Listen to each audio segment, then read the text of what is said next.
Katniss Everdeen will pay with blood. I am done being a piece in his game. Go!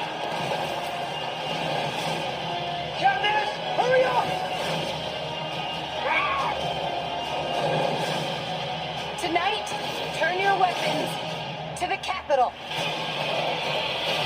The Hunger Games, Mockingjay Part 2, rated PG-13. Experience it in IMAX November 20th. Okay, I think I've got it down this time. I think I really perfected how to do this. So, here it is for the final time.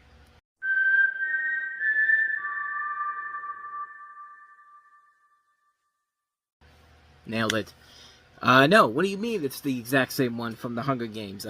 Get out of here with that. But anyway, welcome to Time About the Movies, everybody. I apologize for that. That was unprofessional of me, but trust me, it's more professional than what else I could be doing to try to get your attention. But it's November 20th, 2015. Thanksgiving is almost here in 2015, and we've got 5 movies to take a look at today, starting off with the biggest of the new releases, and that is, of course, The Hunger Games, Mockingjay Part 2, the conclusion of the Hunger Games series, until the prequels would come out about 8 years later, but I've already covered Songbirds and Snakes on this channel, so if you're going to go check out that review, it's out there. But story follows Katniss Everdeen, Jennifer Lawrence once again, as she prepares for her ultimate fight against President Snow, played by Donald Sutherland, the tyrannical capital, and her choices that will defend Panem forever, in the final death-defying 76th Hunger Games.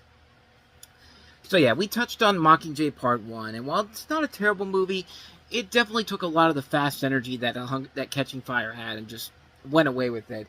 And, like, yeah, bottom line, it was a bad decision to split this up into 2 movies. I know that Twilight did it, I know the Hunger Games did it, but, yeah, they did it because of the money, but those movies, the second part is definitely the more enjoyable films out of those films in general. And here, that's definitely the case. And probably the biggest problem with the film right from the get-go is the fact that it shouldn't have been a 2-part movie. There was no reason to split this up into 2 films. There were so many moments in both parts that could have easily been condensed down into one film. And I feel like if you did that, this would have been a really, really good ending to the Hunger Games franchise. And because of this, the film suffers because in between all the great action sequences in this, and we'll get to more of that in just a second here, the movie just pads itself out with needless dialogue scenes, way too many fake-outs, too many moments where nothing happens, and don't even get me started on the fake-out endings here. I mean, there's a point where it comes to an end not once, not twice, but 3 times with these fake-out endings, and I feel like I'm watching the 1,000,000,006 fake-out endings from Return of the King. I mean, that's how bad the endings are for this, but I'll try to keep it spoiler-free, but even the last ending, where it does serve as a nice ending to actually mirror the opening scenes from the film and to make it come full circle, they try to make the characters look older and have an expanded family, but it didn't feel like they really tried to make it that way. I mean, look back at Harry Potter and the Deathly Hallows Part 2, and look at what they did to age the characters. That looked better than what they did here. Here, they didn't even bother to try with it. And I don't know if it's just me, but maybe I'm just getting... Maybe this was something that kind of bugged me, because, you know, when I saw this movie, of course, you got the teen audience who's going to be pouring in here to see the conclusion of the storyline here. But the screening I went to see this for, I saw it with a bunch of squealing and screaming teenage girls that would not shut the fuck up every time Katniss and Peeta shared a scene on screen where they kissed or got back together. And I understand why, but those girls were screaming way too much. They were forcing it. Like, it was only during the scenes with those 2 in there and nothing else. Even the people sitting next to me had this look on their face like, God, shut up. Like I don't usually get upset during a movie and try to keep my composure, but that was one of those times where I was literally just like, I was this close to telling them to shut the fuck up, because it's the first time I've ever seen a movie where the crowd of teenage girls squealing and screaming. It doesn't happen with Harry Potter, nor did it happen with the Twilight movie that I saw at Clips, but keep in mind, this was at an early Saturday morning screening, and a Saturday morning screening usually is not the busiest. It's usually not until the afternoon, even for a big blockbuster like this. Usually when you go on Saturday mornings, that's usually the best time, because there's not many people there, and you can watch a movie without feeling like there's going to be a whole lot of people there to bug you.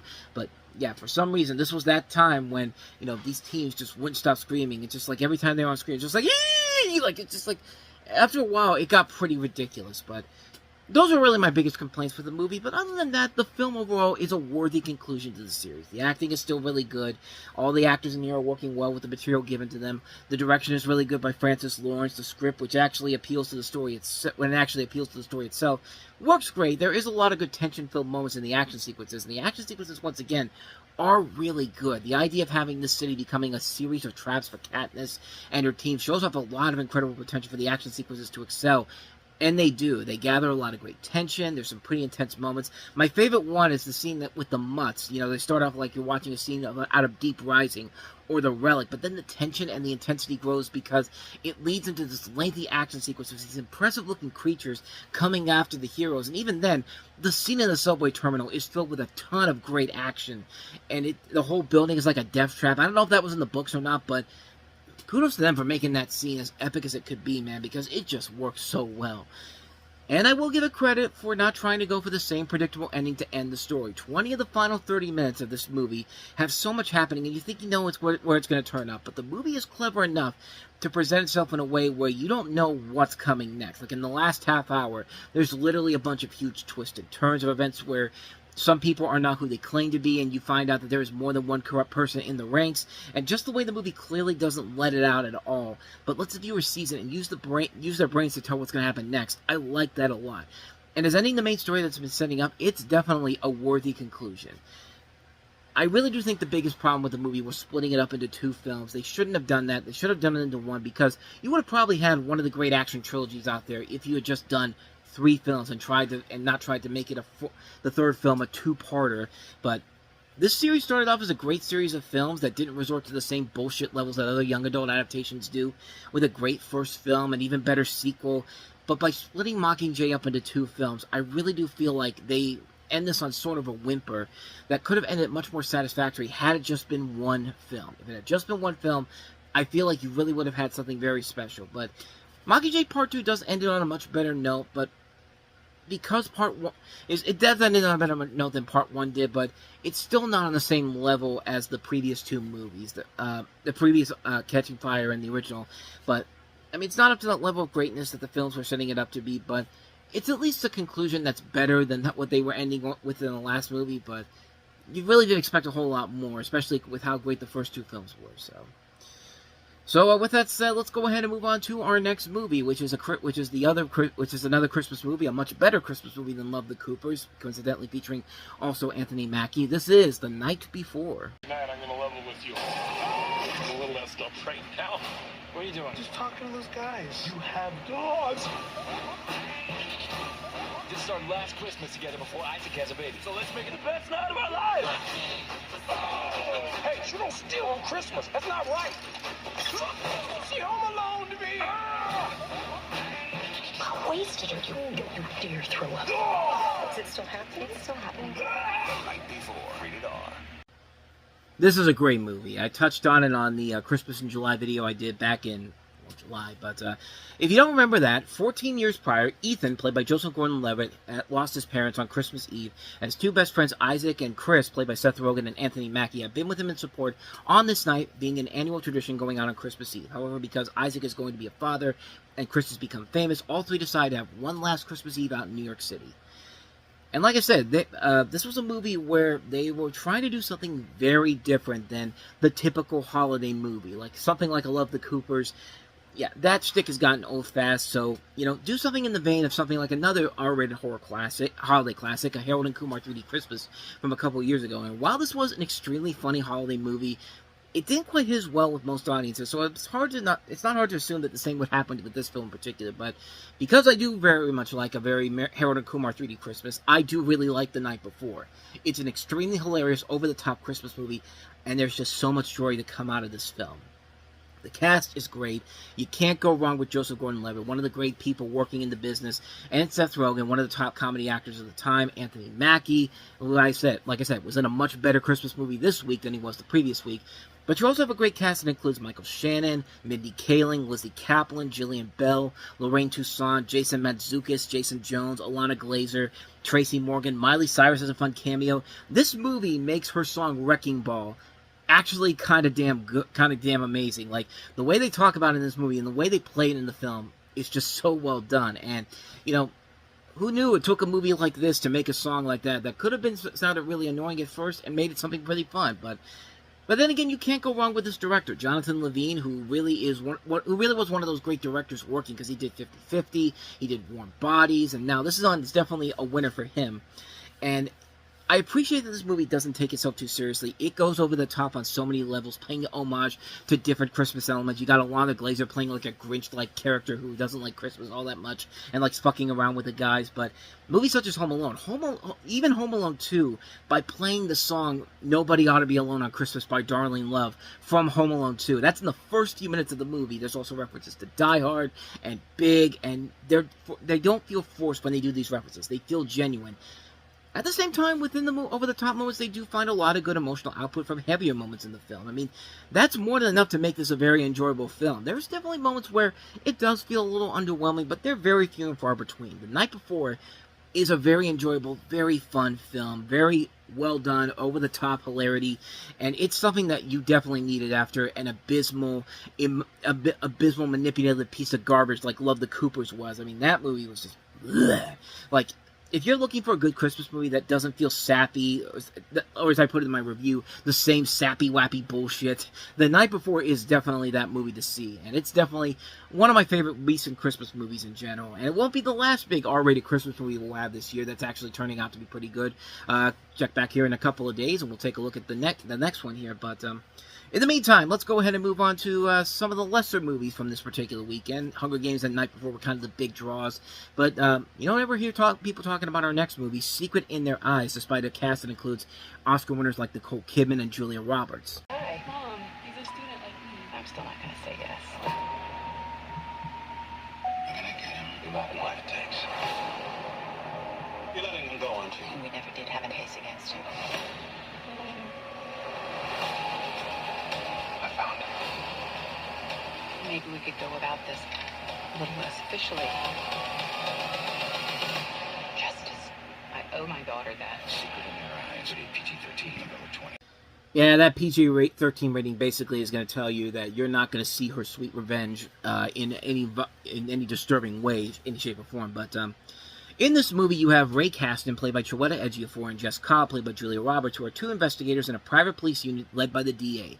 When they receive an anonymous tip about a girl raped and killed, they rush to the scene. Ray realizes Jess's daughter, and the team falls apart due to the grief.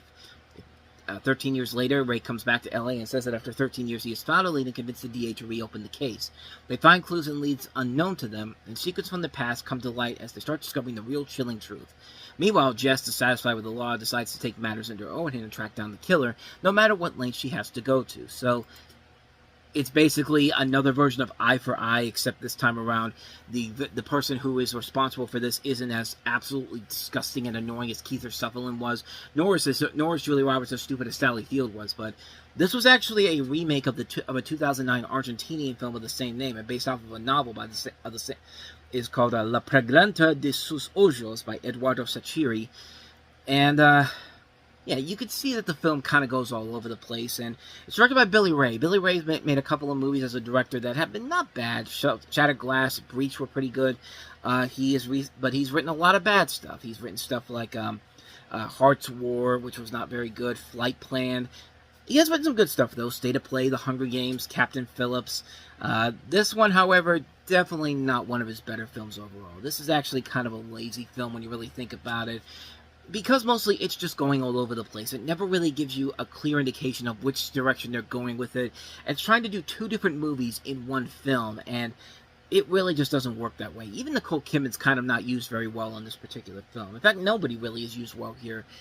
It's just kind of a bland, generic thriller where it really doesn't lead to a lot of whole things in general, and it kind of has a predictable ending to it that never really goes anywhere. And just another example of a studio trying to make a movie and taking a remake of something much more popular and trying to send it to the States by not doing it very well in general. And most people have largely forgotten about this movie, and when you look at it, it's clearly hard not to see why. I mean, it's a movie where it's been done to death before, man. So let's go ahead and move on to our next movie, certainly one of the more intriguing movies of this Oscar season. We have Cate Blanchett and Rooney Mara, who like to go out and eat, I'll just say it that way, in Carol. What's your name? Therese. And yours? Carol. The five-star masterpiece. Tell me you know what you're doing. I never did. She's still my wife. Kate Blanchett, Rooney Mara, We gave each other the most breathtaking of gifts. Carol. Own it March 21st. Oh, I bet they did. I'm pretty sure that they both gave each other some very nice carpets to do whatever you want to do with that. Okay, I'm done with that there. But anyway, this is Carol. This is a historical romantic drama set in the 1950s, based off of a romantic novel called The Price of Salt by Patricia Highsmith. And it follows a forbidden affair between an aspiring female photographer and an older woman going through a difficult divorce. The photographer is played by Rooney Mara, and the divorcee is played by Kate Blanchett. So if you had that weird fan fiction of watching The Girl with the Dragon Tattoo and Elizabeth going to town on one another, here's your movie right here. And yeah, it's definitely a movie that is very, very familiar of another movie that was very similar to this called Chloe, which I really enjoyed a lot. Amanda Seyfried and Julianne Moore this time were the ones who were doing the carpeting, if you will. But okay, I said it was done. But yeah, despite my lame attempts at some jokes, this actually is a pretty solid movie overall because of the actors really putting it together here. They really are doing a very good job here. This is made by a really good director, Todd Haynes, who has done stuff like Say, Velvet Goldmine, Far From Heaven, I'm Not There, did Mildred Pierce. So this is made by somebody who isn't simply going to do this for just a cheap way to get the teens into the movie theater so they can see two women making out with one another. I mean, this is a movie where it works even with the lesbian ideologies that they're trying to go for here. And it's a really good movie. It works because the two actors really work off each other very well. You also have a cast that includes Sarah Paulson, Jake Lacey, Kyle Chandler, and it's clearly a film that you can tell it's trying so hard to go for that Oscar, but it's never to the point where it becomes annoying or something where it's just like they're really trying hard to play on your emotions and all that. They don't really do that here. The film overall works really well because it does give you a very compelling story to follow here. And yeah, this is around a time when this type of stuff it comes around a time where this type of stuff probably would be frowned on then, but certainly nowadays it's definitely not, except if you're a part of a specific group of people, but that's a whole other thing altogether. But yeah, overall, a really good movie. I really enjoyed it a lot. I thought it was very fun for what it was. The actors are really working off each other very well. They play their parts very well. The story is very compelling. I think it works. It's a very it's a movie that I don't think gets talked about a whole lot, but it's definitely worth checking out if you want to see some underrated works by Blanchett and Mara, who really are working well with each other in this film. I think it's a well-done film, and Todd Haynes delivers another winner here. So that's Carol. So on to the last film, Tom Hardy plus Tom Hardy in Legend. The Las Vegas of Europe. What do you think's the Cray family could help? We can handle it. Be patient. Being patient doesn't get you what you want. The Crays were twins. Reggie was a gangster prince. Ron Cray was a one-man mob, and he was certified insane. Well, no. We're going after the Crays. You don't want a war. I do, actually. The world never stood a chance. Legend. Rated R. Now, some of you out there may be realizing that, haven't we covered this movie before? Well, sort of. Not really. This is actually the second time we've looked at a movie about the Cray twins. The first one being the 1990 film The Crays, which was directed by the director of The Cook, the Thief of What? No, it wasn't directed by him. It was Peter Medak who did that. I think that Cook, the Thief, the Wife, and His Lover was by Peter Greenaway. But I do remember talking about that movie, but I had never seen the film. But I did talk about this movie in particular, which I did see and I did really enjoy. So you got Tom Hardy in a dual role as this film follows the Cray twins' career and relationship together through their convictions for murder and sentencing to life imprisonment in 1969. This is written and directed by Brian Helgeland, who's directed a couple of decent films, a couple of films in particular we talked about on the show. Payback, A Knight's Tale, 42 was his most recent film, and of course he is an Academy Award-winning writer for, I think he co-wrote, he wrote L.A. Confidential. He won the Oscar for writing the script for that. And, yeah, this film overall I do remember seeing, and I did remember really enjoying. It was actually my first time hearing about the Cray twins in general. And Tom Hardy was really good playing both the roles in this movie. The other cast also includes Emily Browning, David Thewlis, Christopher Eccleston, Duffy the singer, Taron Egerton, Paul Bettany, Chaz Palminteri. A solid cast overall, a really enjoyable film. Not much to say about it except that I did like it. I thought it was pretty good. Definitely worth checking out if you haven't seen it. Legend, with Tom Hardy giving a pretty good dual performance in this. And with that said, we wrap up another episode of Time About the Movies. Next time we meet, it'll be Thanksgiving weekend, the last weekend of November. And very mixed bag of movies to take a look at, including Pixar's latest film. After their success with Inside Out, we have The Good Dinosaur, or as I like to call it, Diet Land Before Time. And if you don't know what I'm talking about, we'll touch on that on the next episode. But we will take a look also at one of the best movies of the year, Sylvester Stallone returning as Rocky Balboa, this time in a supporting role to Michael B. Jordan's Adonis Creed in Creed from director Ryan Coogler. We have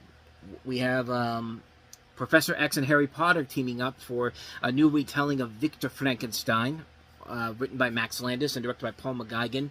And we also have Alicia Vikander in what is credited as her Oscar win for The Danish Girl, but let's be honest, she really won the Oscar for Ex Machina. But we'll take a look at The Danish Girl with Eddie Redmayne trying to get another Oscar this year, is after his Oscar the previous year.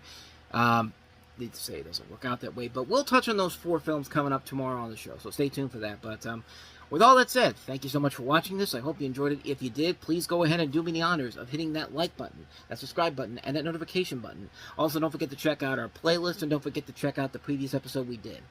With all that said, whether it's in the past, the present, or the future, I will see you at the movies. Take care.